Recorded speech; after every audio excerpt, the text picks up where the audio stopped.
ప్రభువైన యేసుక్రీస్తు ఆయన శరీరధారిగా భూమి మీద ఉన్నప్పుడు ఆయన నోరు తెరిచి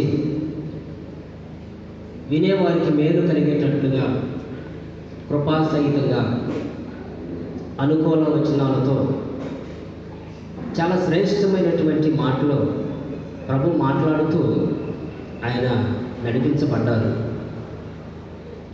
మరి యేసు ఆ విధముగా ఆయన శరీరధారిగా ఉన్నప్పుడు భూమి మీద మాట్లాడినటువంటి అనేకమైనటువంటి మాటలలో ఒక్క మాట, ఆ మాట ద్వారా ఈరోజు ప్రభు మనతో మాట్లాడబోతూ ఉన్నారు. ఏమిటి ఆ మాట? చదువుతారు. యోహాను సువార్త 6వ అధ్యాయం 39వ వచనం. యోహాను సువార్త 6వ అధ్యాయం. ఆయన నాకు అనుగ్రహించారు.